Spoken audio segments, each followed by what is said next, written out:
శ్రీమహాగణాధిపతయే నమః. ఓం గురుభ్యో నమః. ఓం శ్రీమాత్రే నమః. పరమేశ్వర స్వరూపమైనటువంటి జ్యోతిష, వాస్తు మరియు ఇతర అనేకమైనటువంటి శాస్త్రములను మనకు అందించినటువంటి మహర్షులకి నమస్కారం. హయగ్రీవ హయగ్రీవ హయగ్రీవేతి యో వదేత్తస్య నిస్సరతే వాణి జహ్నుకన్యా ప్రవాహవత్. అరుణాం కరుణాతరంగితాక్షీం ధృతపాశాంకుశపుష్పబాణచాపాం అనిమాదిభిరావృతాం మయూకైః అహమిత్యేవ విభావయే భవానీం. శ్రీమాత్రే నమః. ప్రేక్షకులందరికీ కూడా ఆ లలితాంబిక అమ్మవారి యొక్క అనుగ్రహం పరిపూర్ణంగా కలగాలని మనస్ఫూర్తిగా కోరుకుంటూ మనం ఈరోజు చెప్పుకోబోయేటువంటి అంశం ఏమిటి అంటే 2024 జనవరి నుంచి డిసెంబర్ వరకు చాలామంది ఏంటంటే ఉగాదికి చెప్పుకుంటామండి అంటే లేదు సార్, ఒక జనవరి నుంచి డిసెంబర్ వరకు కూడా మాకు ఇయర్ టు ఇయర్ అన్నట్టుగా ఉంటుంది చెప్పమని చాలా రిక్వెస్ట్లు రావడం వల్ల మనం ఈ యొక్క ఎపిసోడ్ చెప్పవలసి వస్తుంది. కామన్గా అయితే మనం ఉగాదికే చెప్పుకుంటాం. అయితే ఈ జనవరి నుంచి డిసెంబర్ మధ్యలో ఎప్పుడు కూడా సంవత్సర ఫలితాలు చెప్పేటప్పుడు ఇక్కడ మేజర్ ప్లానెట్స్ అని తీసుకుంటాం. అంటే మేజర్ ప్లానెట్స్ ఏమిటి అంటే గురువు, జీవకారకుడైన గురువు, కర్మకారకుడైన శని, కాలానికి కారకుడైన రాహు, మోక్షానికి కారకుడైన కేతువు. మిగతా గ్రహాల యొక్క స్థితి బట్టి మనం నెల ఫలితాలు ఎలాగో చెప్పుకుంటూ ఉంటాం, మాస ఫలితాలు అంటూ ఉంటాం. వాటిని అవి ప్రతి నెల మారిపోతూ ఉంటాయి. 45 డేస్కి, 1 మంత్కి, 25 డేస్కి ఇలాగా. అయితే ఈ 4 గ్రహాల యొక్క స్థితి మూలంగా 12 రాసుల వారికి ఏ విషయాల్లో బాగా కలిసి రానుంది, ఏ విషయాల పట్ల జాగ్రత్త వహించాలి అనేటువంటి విషయాలు ఇప్పుడు మనం ఒక్కొక్క రాశి లేదా ఒక్కొక్క లగ్నంగా మనం తెలుసుకుందాం. మకర లగ్నము, మకర రాశి. మకరం వారిగా చూసుకున్నట్లయితే ప్రధానంగా మీకు ఈ యొక్క సంవత్సరం చూసుకున్నట్లయితే మే 1వ తేదీ నుంచి 4వ స్థానంలో ఉన్నటువంటి గురువు 5వ స్థానంలోకి మారతాడు. మరియు భాగ్యంలో కేతువు, తృతీయంలో రాహువు, 2వ స్థానంలో శని భగవానుడు ఉంటూ ఆ యొక్క శని భగవానుడు 30వ తేదీ నుంచి రాశిలోకి వెనక్కి వక్రిస్తాడు. అయితే దీనివల్ల కలిగేటువంటి ఫలితాలు ఏమిటి అని చెప్పి చూసుకున్నట్లయితే మీరు ఈ యొక్క సంవత్సరంలో గుర్తుపెట్టుకోండి, ఈ గురువు ఎప్పుడైతే మీకు ఈ రాశిలో అంటే మేషంలో ఉంటున్నాడో, అది కాకుండా 3వ స్థానంలో రాహు ఉంటూ రాహు తర్వాత గురువు ఉంటున్నాడో, గురువు అంటే జీవుడు, దాని వెనకాల ఉండేటువంటి రాహు కాబట్టి విదేశీ యోగాలను ఇస్తున్నాడు. ఇక్కడ విదేశీ యోగాలని ఇన్వెస్ట్మెంట్స్ పరంగా మే వరకు చక్కటి ఫలితాలు ఇస్తాడు, అందులో ఎటువంటి సందేహం లేదు. కాకపోతే మే దాటిన తర్వాత కలిగేటువంటి ఫలితాల్లో ముఖ్యంగా అక్కడి నుంచి వ్యాపార అభివృద్ధి యోగాన్ని ఇస్తున్నాడు. మే నుంచి ఈ యొక్క మకర రాశి అంటే మీకు మరి రాహుకేతువులు చూసుకున్నట్లయితే రాహు 3వ స్థానంలో ఉన్నందుకు కాస్త ఉన్న దేశంలోనే షార్ట్ జర్నీసు, ప్రదేశాలు మారడం అనేటువంటిది ఫలితం జరుగుతూ ఉంటుంది. ధైర్యంగా, సాహసంగా మీరు ఇంటర్వ్యూస్లో అన్నది చాలా చక్కగా సక్సెస్ అవ్వడానికి, ఇంటర్వ్యూ సక్సెస్ అవ్వడానికి, కొత్త అగ్రిమెంట్స్, ఫారిన్ కంట్రీస్లో ఉండేటువంటి వారి కొత్త పరిచయాలు, వాటి ద్వారా మీకు యోగము అనేటువంటిది కలుగుతుంది. అయితే భాగ్యంలో కేతు ఉన్నందుకు తండ్రితో కానీ తండ్రి సమానులతో కానీ తెలియని చిన్న మిస్అండర్స్టాండింగ్స్, ఎడబాటులు రావడము, మరియు అదేవిధంగా చూసుకున్నట్లయితే ఈ భాగ్యకేతు అనేటువంటిది ఏదైతే ఉందో ఇక్కడ పర్టికులర్గా మీకు కలిగేటువంటి ఫలితాల్లో ఈ యొక్క కేతు ఉన్నప్పుడు హైయర్ ఎడ్యుకేషన్ రిలేటెడ్ సంబంధించిన విషయంలో చిన్న చిన్న ఆటంకాలు కలుగుతూ ఉంటాయి. ఈ యొక్క అంశాలలో కాస్త జాగ్రత్త వహించండి భాగ్యకేతు వల్ల. మరియు మరొక విషయం ఏంటంటే ఇక్కడ గమనించుకున్నట్లయితే ఈ 2వ స్థానంలో శని యొక్క సంచారం జరుగుతూ మనకి జూన్ 30వ తేదీ నుంచి ఈ యొక్క శని వక్రగతి అంటే రాశిలోకి వస్తూ ఉంటాడు. సహజంగానే శని 2వ స్థానంలో జరుగుతున్నప్పుడు కొంచెం రావాల్సిన ధనం కాస్త స్లో అవుతూ ఉంటుంది. అంటే ఇవాళ ఇస్తానన్న వ్యక్తి వారానికో 10 రోజులకో 4 రోజులకి ఇస్తూ ఉంటాడు. ఖచ్చితంగా వస్తుంది, రాదని కాదు. కాకపోతే ఇక్కడ మాత్రం కొంత ఈ శని 2లో ఉన్నప్పుడు కొంచెం అప్పుల విషయంలో రుణాలు కొంచెం తొందరగా లభిస్తాయి. రుణ సంబంధించిన ధనయోగాన్ని అక్కడ ఇస్తాడు. ఎందుకంటే అక్కడ ఉండేటువంటి నక్షత్రాలు అటువంటివి. శని భగవానుడు సంచరించే నక్షత్రాలు ధనిష్ట, 3, 4, శతభిషము, పూర్వభాద్రలో సంచరించేటప్పుడు ఆ యొక్క యోగాన్ని కలిగిస్తూ ఉంటాడు. కాకపోతే ఇక్కడ కొంతవరకు కుటుంబ సభ్యులలో కాస్త బాగా ఏజ్డ్ పర్సన్స్ విషయంలో కొంత జాగ్రత్తగా ఉండాలి. మరియు రావాల్సిన ధనాన్ని కూడా వెనక్కి ఇప్పిస్తాడు వక్రించినప్పుడు. కాకపోతే కొంత స్ట్రెస్ అనేటువంటిది ఉండే కుటుంబ సభ్యులతో కానీ, కొంతవరకు దంతాలకు సంబంధించిన ఇబ్బంది ఉన్నటువంటి వారు, కాస్త దృష్టి సంబంధించిన ఇబ్బంది ఉన్నటువంటి వారు ఇంకొంచెం మందగిస్తూ ఉంటుంది. ఈ యొక్క విషయాల పట్ల కాస్త జాగ్రత్తగా ఉంటూ మీరు ప్రధానంగా ఏలినాటి శనిలో ఇది ఆఖరి దీనిగా తీసుకుంటారు కాబట్టి మకరం వారికి మీరు ఈ సమయంలో ముఖ్యంగా నువ్వులు ఉలవలు దానంగా ఇస్తూ 9వ స్థానంలో కేతువు యొక్క సంచారం జరుగుతుంది కావున మీరు దూర ప్రాంతంలో ఉన్నటువంటి ఏవైతే పుణ్యక్షేత్రాలు ఉంటాయో మీరు వెళ్ళడం కానీ లేనట్లయితే వెళ్ళేటువంటి వారికి కొంతవరకు ధన సహాయం కానీ చేసినట్లయితే 9లో ఉండేటువంటి కేతువు అనుగ్రహం వల్ల పూర్వజన్మ కర్మని తొలగిస్తుంది. మనం ఈ సంవత్సర ఫలితాలు కానివ్వండి, మాస ఫలితాలు కానివ్వండి, వార ఫలితాలు కానివ్వండి, ఏ ఫలితాలైనా గుర్తుపెట్టుకోండి. దీనికంటే అతి ముఖ్యంగా మీరు తెలుసుకోవాల్సినటువంటిది మీ యొక్క జన్మజాతక ఫలితాలు.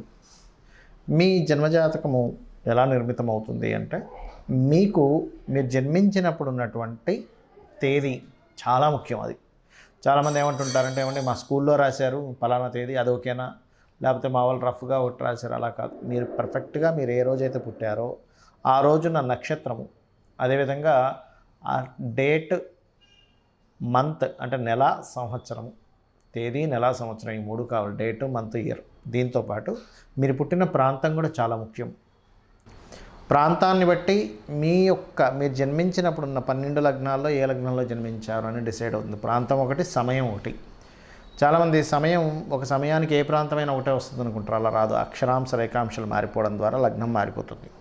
అలా ఆ రకంగా మీరు జన్మించినప్పుడు ఉన్న లగ్నాన్ని తీసుకుంటే ప్రతి వ్యక్తి కూడా పూర్వజన్మల్లో చేసుకున్నటువంటి కర్మ ఆధారంగా ఈ యొక్క జన్మ వస్తుంది. పూర్వజన్మలో చేసిన కర్మ ఏమిటి, ఈ జన్మ ఎందుకు వచ్చింది, ఎందుకు అద్భుతమైనటువంటి యోగం కలిగింది, ఎందుకు ఎన్నో ప్రయత్నాలు చేసినా ముందుకు వెళ్ళలేకపోతున్నాను అనేటువంటి విషయం మీ యొక్క లగ్నం ద్వారా తెలుస్తుంది. గుర్తుపెట్టుకోండి.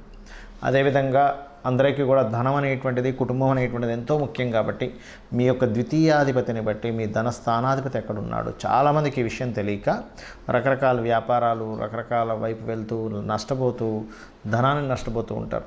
అసలు ఎప్పుడు మీ జన్మజాతకంలో ధనం నష్టపోయే యోగం ఉంది, లాభం పొందే యోగం ఉంది, ఏ మార్గంలో వెళ్తే మీకు ధనయోగం ఉంటుంది అనేటువంటిది మీ ధనాధిపతిని బట్టి, మీ ప్రయత్నాలను, మీ సిబ్లింగ్స్ని బట్టి, థర్డ్ లార్డ్ని, మీకు ఏ దిశలో ఉంటే మంచిది. ఇప్పుడు 4 దిశలు మంచివే, వాస్తుపరంగా అన్ని దిశలు మంచివని చెప్తుంది శాస్త్రం. కాకపోతే మీరు ఏ దిశలో నివసిస్తే మంచిది, ఏ పేరు గలవారు. ఇప్పుడు చూడండి, రక్తం ఉంటుంది, అన్ని గ్రూప్స్ మంచివే, కానీ మన గ్రూప్ ఏది ఉందో దానికి సంబంధించిందే మనకి ఎప్పుడైనా ఏదైనా అవసరం వచ్చినప్పుడు, ఇబ్బంది వచ్చినప్పుడు మనం బాడీలోకి తీసుకుంటాం. అంతేగాని ఏ గ్రూప్ అయినా పర్లేదండి మనం ఎందుకు, సేమ్ గ్రూప్ కనుక కనెక్ట్ అవ్వకపోతే అది ఆ వ్యక్తికి ఇబ్బందినిస్తుంది, ప్రాణాపాయంగా మారుతుంది. కాబట్టి అదే రకంగా వాస్తులో కూడా పేరులో ఉన్న మొదటక్షరాన్ని తీసుకొని ఏ దిశలో ఉండాలి. అదేవిధంగా మీ జన్మజాతకంలో ఉన్న గ్రహాలను బట్టి, శుభగ్రహాలు ఉన్న స్థానాలను బట్టి కూడా తీసుకోవచ్చు.